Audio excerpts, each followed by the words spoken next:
बीबी की सहेली पे दिल आ गया भाग 4। दोस्तों, आपने भाग 1, 2 और 3 को बहुत प्यार दिया, इसके लिए आप सबका बहुत बहुत धन्यवाद। भाग 3 में आपने सुना कि करीब रात के 2 बजे मेरी नींद खुली तो मेरे शरीर का जानवर कुलबुलाने लगा। मुझे शीला साली साहिबा के जिस्म की चाहत सताने लगी। बस मेरी बीबी न जाग जाए, यही डर सता रहा था। मेरी उत्तेजना इतनी प्रबल थी कि बिल्कुल ऐसा लगा था जैसे पहली बार अपनी बीवी के साथ सुहाग रात में महसूस हुआ था।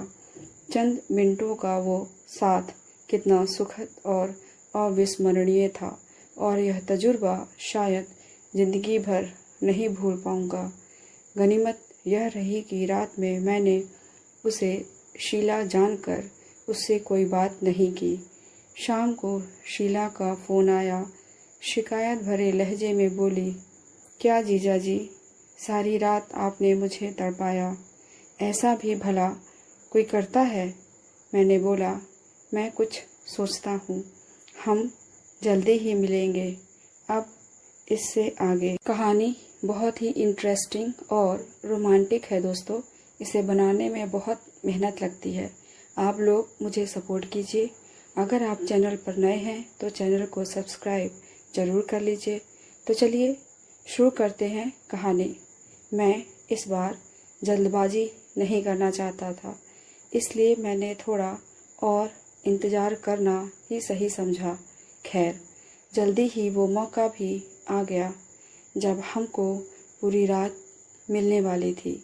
मेरी बीबी अपनी बीमार माताजी से मिलने बेटे के साथ दूसरे शहर गई थी। हम दोनों ने होटल में रात गुजारने का निर्णय लिया। मैं शाम 4 बजे ही शीला के घर पहुंच गया। शीला की दोनों लड़कियां अपनी बुआ जी के घर गई थीं। हम दोनों शीला के घर से निकलकर मेरी गाड़ी में बैठ गए। लाल रंग की साड़ी पहन कर आई थी। गोरे बदन पर लाल साड़ी में बिल्कुल अप्सरा लग रही थी वो।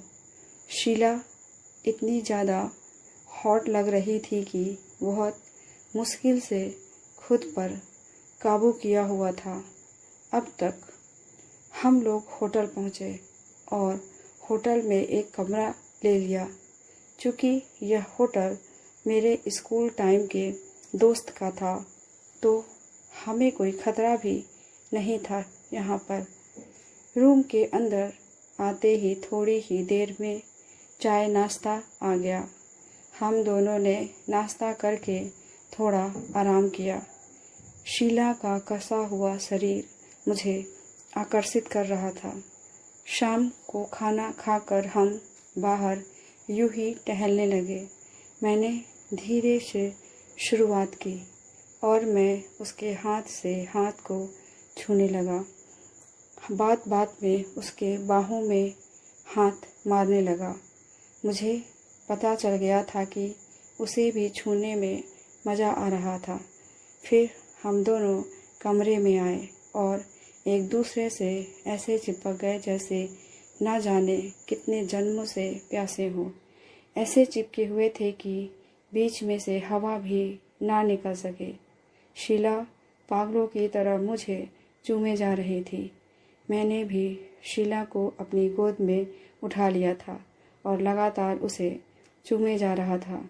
लगातार 5-6 मिनट तक चिपके रहने के बाद हम अलग हुए तो मुझे याद आया कि हमने अभी तक रूम लॉक नहीं किया था। शीला बाथरूम में चली गई फ्रेश होने के लिए और मैंने जाकर रूम को लॉक किया। शीला के बाद मैं भी बाथरूम में फ्रेश होने के लिए चल दिया। तब तक शीला ने अपनी साड़ी निकाल दी और वो नाइटी पहन ली जो उसने मॉल से ख़रीदा था। उस पारदर्शी नाइटी में वो कमाल लग रही थी। मैं उसकी गर्दन गाल पर पागलों की तरह चूमता रहा और एक हाथ से उसे सहलाता रहा। शीला ने मुझे कसकर खुद से चिपका लिया, जो संकेत था इस बात का कि उसको भी फुल मज़ा मिल रहा है।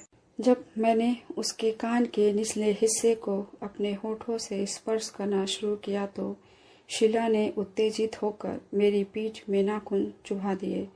मैंने भी बदले में जोर से मसल दिया तो शीला के मुंह से आह है ओह निकल गई। आज मुझे शीला कयामत लग रही थी। ऐसा लग रहा था जैसे ये वक्त यहीं रुक जाए या कभी ख़त्म ही ना हो। अब शीला से भी कंट्रोल नहीं हो रहा था तो हम दोनों पोजीशन में आ गए कि तभी शीला के फ़ोन की घंटी बज उठी। शीला ने फ़ोन देखा, उसका पति फ़ोन कर रहा था। उसने फ़ोन रिसीव किया, कुछ बातें की जो मैं सुन नहीं पाया। वो उठी, फटाफट अपने कपड़े चेंज किए और मुझसे बोली, मुझे घर जाना है। मैंने पूछा, क्या हुआ? सिर्फ इतना ही बोली, मेरे पति घर आ गया है, विदेश वाली नौकरी छूट गई है, अब से वो हमारे साथ ही रहेगा। इतना कहकर वो चली गई। मैं अपना सिर पकड़े वहीं बैठा रहा। सब कुछ खत्म हो गया। इस तरह से मेरी छोटी सी लव स्टोरी का अंत हो गया। कैसी लगी आपको ये कहानी? कमेंट करके ज़रूर बताइएगा। ऐसी ही कहानियाँ